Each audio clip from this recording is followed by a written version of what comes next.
Unahin natin ito mga kapiksi. Ibig sabihin nito, go with the flow. Mga kapiksi, yung pagiging flexible natin. No, pag sinabing flexible, marunong mag-adjust, adaptable sa buhay mga kapiksi. And kailangan talaga marunong tayo mag-adjust guys kasi excuse me. Walang permanente sa mundo, 'di ba? Lahat nagbabago, lahat pwedeng magbago. And kapag marunong tayong mag-adjust guys, or madali tayong mag-adjust, mas madali tayong nakaka-survive sa ating pamumuhay. Okay?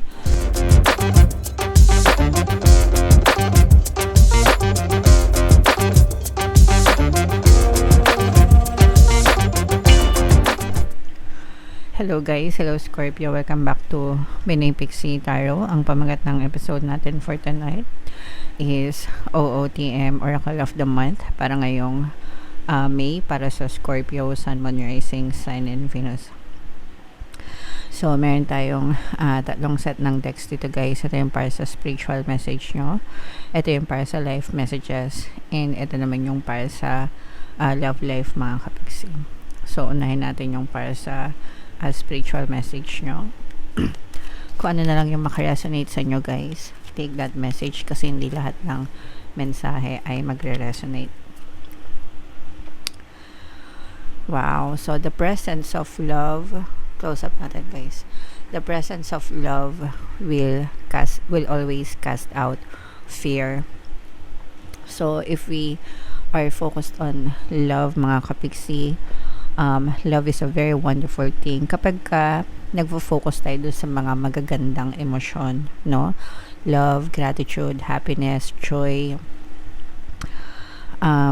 Nawawala yung takot sa atin. Na-override niya. Ibig sabihin na-override, napapalitan, natatakpan, naaalis, no? Yung mga takot. Fear is a negative state. And anything that goes with it, no? Fear, doubt, anger, hatred, resentment, yan.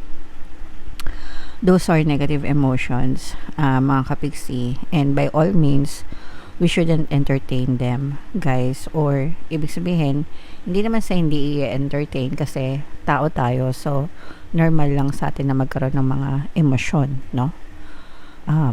Positive man yan or negative. But wag nating masyadong tagalan guys yung mga negative emotions, no? Kasi kapag tinagalan natin yung mga negative emotions guys, magsisilbing balakid yan sa buhay natin. Balakid para maging masaya, balakid para umasenso, balakid para maging maayos yung buhay, di ba? Gusto nyo ba yon? Gusto nyo ba yung palagi kayong nagsasuffer mga kapiksi? Gusto nyo ba na palagi na lang hindi natutupad yung mga gusto nyo? And gusto nyo ba na palagi na lang kayong minamalas or namamroblema sa buhay? Syempre hindi, di ba? Gusto natin palaging masaya, happy, and alam mo yun, yeah, masaya. So, ibig sabihin, let's not dwell too much sa mga negative emotions. Huwag tayo masyado magtagal doon. And as much as we can, mga kapiksi, mag-focus tayo sa positivity, mag-focus tayo sa love, gratitude, pagpapasalamat. And the more na ginagawa natin yon, the more na magkakaroon tayo ng dahilan para maging masaya, because the universe will provide you more experiences to be happy about. Okay? Alright? So, comment down below if naintindihan nyo yan mga kapiksi. Ito naman yung sa ating life messages guys. Habang sinashuffle ko to, panoorin nyo muna yung video natin regarding sa ating paano mag-manifest ng abundance video course. Kapiksi, sawa ka na ba sa mga struggles at hirap sa buhay mo? Masipag ka ba at masikap sa buhay ngunit hindi ka pa rin umaasenso? Ilang beses ka na bang nag-attempt magnegosyo at mag-invest pero palagi ka pa rin nalulugi? Sa pagkakataon na ito ay maaaring may subconscious beliefs ka na nagiging balakid sa iyong pag-unlad at pagyaman. Introducing, paano mag-manifest ng abundance video course.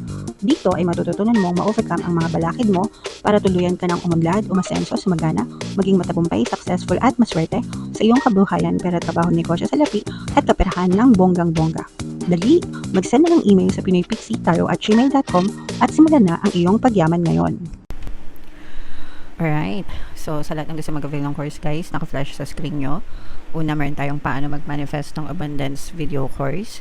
Meron din tayong paano mawala ang third party at magkaroon ng harmonious na relationship. And meron din tayong paano pabalikin si ex, revise breakup. So, sa mga interesado, guys, mag-send lang kayo ng email sa pinoypixietarot@gmail.com.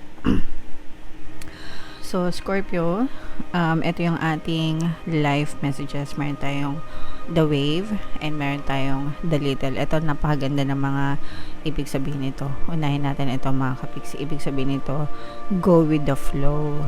Mga kapiksi, yung pagiging flexible natin. No, pag sinabing flexible, marunong mag-adjust, adaptable sa buhay, mga kapiksi. And kailangan talaga marunong tayo mag-adjust, guys, kasi excuse me, walang permanente sa mundo, 'di ba? Lahat nagbabago, lahat pwedeng magbago. And kapag marunong tayong mag-adjust, guys, or madali tayong mag-adjust, mas madali tayong nakaka-survive sa ating pamumuhay, okay? So, excuse me. So, you have to learn to go with the wave, mga kapiksi. Parang sumabay tayo sa alon ng buhay. Huwag nating i-resist, kasi kapag nare-resist natin, lalo lang tayong malulunod, lalo lang tayong kakainin ng alon, mga kapiksi. Okay? Alright. Guys, pasensya na kayo sa boses ko kasi medyo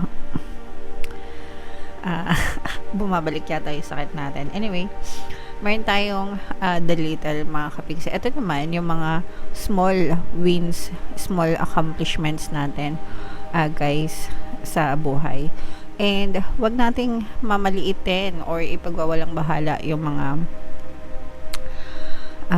bagay na nagagawa natin, kasi even yung mga small steps na yun, baby steps, little wins, small wins sa buhay natin, yun yung bubuo ng mga big wins and malalaking pangarap natin, mga malalaking achievements natin sa buhay, 'di ba? Hindi mabubuo yung 100 o 1,000 kung walang tigpipiso, 'di ba? So, naintindihan niyo ba, mga kapiksi? As long as you show up for yourself every day, gumagawa kayo ng mga positibong bagay towards your goals, towards your desire, eventually, in the future, maaabot nyo rin yung state of life na gusto nyo, yung quality ng pamumuhay na gusto nyo, as long as, sabi ko nga, you show up for yourself every day. Hindi kayo nag-give up, hindi kayo nagsusuko or sumusuko, mga kapiksi. Okay? So, tuloy-tuloy lang sa mga hamon ng buhay, tuloy-tuloy lang sa pagkilos. Pero syempre, guys, kapag kikilos kayo, importanteng sabayan nyo ng positibong mental diet, positive mental diet, mga kapiksi. Para talagang i-expect mo na makuha mo yung mga resulta na gusto mo sa buhay mo. Okay? It will definitely give you the results that you want in the future. Yung pagkakaroon ng positibong mental diet, guys. Okay?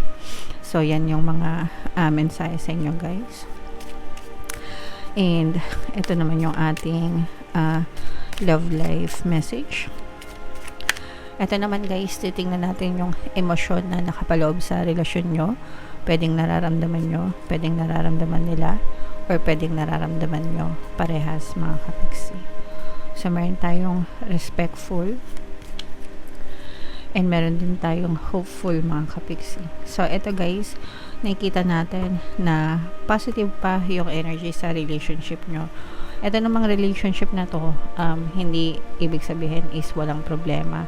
Pwedeng may mga problema kayo sa relasyon nyo, pero kahit na may mga problema, guys, nandun pa rin yung respeto sa isa't isa, and hindi pa rin kayo nag-give up sa inyong relationship, no, with this hopeful energy. Ibig sabihin, punong-puno pa rin ito ng pag-asa, or umaasa pa rin, positive pa rin, may tiwala pa rin sa isa't isa. Nandun pa rin yung respeto sa isa't isa. And ito yung mga sikretong formula, guys, para magtagumpay yung relationship. Kasi hindi naman love lang yung basihan, no, ng isang harmonious na relationship. Kailangan ng tiwala, kailangan ng paggalang sa isa't isa, and kailangan positive talaga yung tingin nyo with your partner or specific person, guys.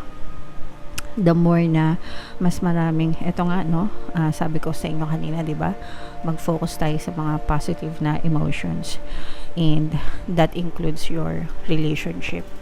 Kapag palaging maganda yung tingin nyo sa isa't isa, may respeto, may tiwala, may pagmamahalan, pwede pang ilaban, no, yung relationship. Most of the time kasi, kapag nagkakaroon ng mga problema, nagkakaaway, mas nagfo-focus tayo sa negative, no, sa negative na ugali, negative na emosyon dun sa relationship, kaya nasisira yung relationship, guys. Okay, so as much as you can, kailangan panatilihin natin yung pagiging positibo sa relationship para pwede pang ilaban, pwede pang magtagumpay, pwede pang maging forever yung relationship, guys. Okay? Alright. So, comment down below, Scorpio, if feeling nyo naka-resonate kayo dyan sa mga messages na yan, mga kapiksi. And kung saang message ba kayo naka-resonate, dito ba sa life, dito ba sa spiritual, dito ba sa life, or dito ba sa love life, comment down below, guys. And for more tarot readings, guys, ito yung playlist nyo. Ito naman yung ating success stories ng paano mag-manifest ng abundance video course. Click here to subscribe, guys. Ito yung ating mga pampaswerte subliminals. Thank you for liking, sharing, and subscribing. See you again next time. I love you all, mga kapiksi. Have a nice day. Bye-bye.